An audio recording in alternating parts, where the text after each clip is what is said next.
It's the Week in Board Games, Christmas Eve edition. Welcome to Tubbs Plays Games. My name is Tubbs. I play games. I like games, so I talk about games. This is the Week in Board Games. It's a weekly recap of all of the games that I played this past week. It is Christmas Eve. I forgot to film this yesterday, which is when I was planning to do it, because I was busy with Christmas things.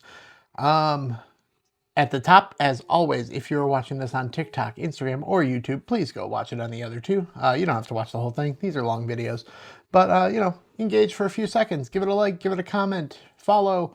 Tell me, what game you're hoping to have under the Christmas tree this year. Or something you're playing with your family at your Christmas gathering. Also, Board Game Arena is a website where I play board games digitally. My name is J.R.R. Tubbs on there, and if you are interested, I would love to play a game with you.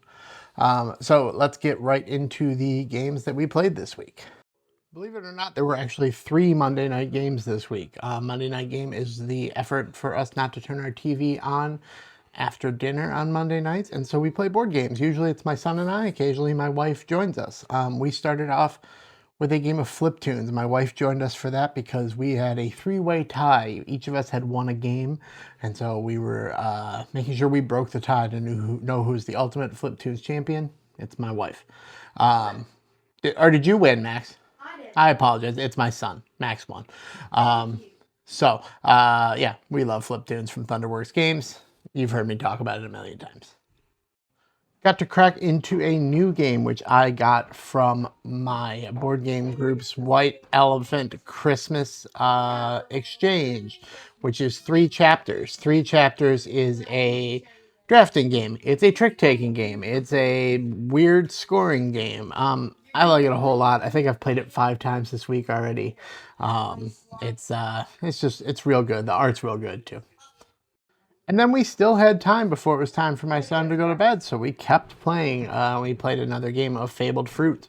We are loving Fabled Fruit in this house. It's the ideal legacy game in my mind, because it just doesn't have to be a legacy game. I taught my wife to play this week. We have our own game now, and you could have a million legacy games. You can't do that with Pandemic Legacy. Yeah, we love Fabled Fruit, which is from Stronghold Games. Got together with some friends from my board game group for a little weekday gaming, and we kicked off with a game of 3 chapters. I've been trying to spread the gospel of this game since I got it, because like I said, really like it. Yeah, 3 chapters, and that's from Amigo Games, I didn't say before.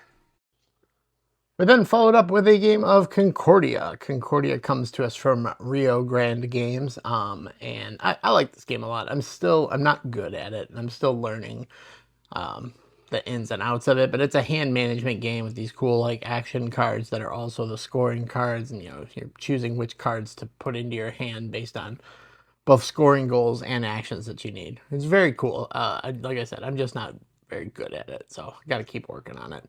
But I like it. Then it was time for our Sunday meetup. It was a relatively sparse attendance this week, what with the holidays and all. I forgot to get a picture, but we played another game of 3 chapters, and then we cracked into SETI, which is from CGE Games. One of our friends had just picked up the expansion for SETI, and I was very, very interested in trying it. I love SETI, and so yeah, we got into that. It's another game that I'm still I'm getting better at it, but I need repeat plays to kind of lock in how to do everything well. And it's not a game that would get played very easily in my house, so I kind of have to rely on when other people feel up to playing it. So, whatever. It's beautiful. I love the little spinny boy in the middle. Then when I got home from our gaming meetup, I played a few games with my wife. I taught her to play 3 chapters. Like I said, I don't know why I like this game so much. It's not like mind-blowing, but it's just good. It's a good time, and I like the art a lot. So yeah, we played 3 chapters again. If you're playing along at home, that's 4 times in 1 week for 3 chapters. I could reach behind me and touch it right now without even looking. I know where it is. That's how often that game's getting played right now.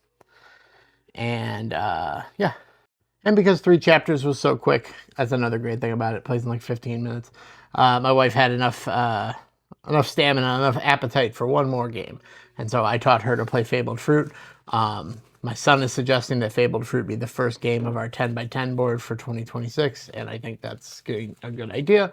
But we've actually come up with a system I think we're going to follow, where we're going to flip a coin, and whoever wins the coin flip picks the first game, and then we're going to play all 10 of those games before picking our second game, and whoever wins more of those, the best of 10, will get to pick the next game. So fun little added competition to the 10 by 10 board for this year. Fabled Fruit. Can I talk about it more? I probably could. A little Chandler action right there. Believe it or not, that's all the games we played this week. It was kind of a light week. Like I said, what with the holidays and all, people were busy. I was busy, so not as much games as normal.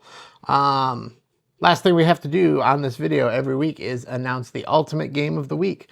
For those who are unfamiliar, Game of the Week is a hashtag that I run on Instagram.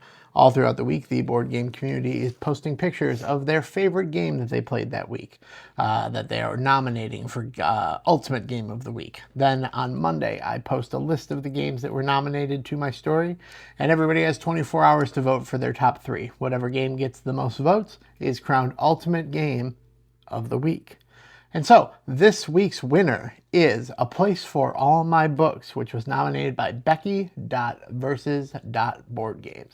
I'm going to check on that name real quick to make sure I got it right. I did. Becky.versus.boardgames. So congratulations to A Place for All My Books for winning. I like that game a whole lot, so happy to see it win. And that's going to do it for this week. One more week of the year. I have considered doing, I'm going to talk to Game of the Week nominators. I've considered doing an ultimate game of the year where we take all of the games of the week and let everybody, or all of the ultimate games of the week, and let everybody vote. But collecting that data might be tough. I'd have to go back through all of my posts. So maybe for next year.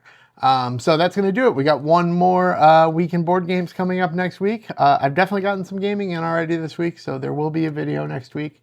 And then I will see you all in 2026. I hope you have a marvelous holiday, and I will see you soon.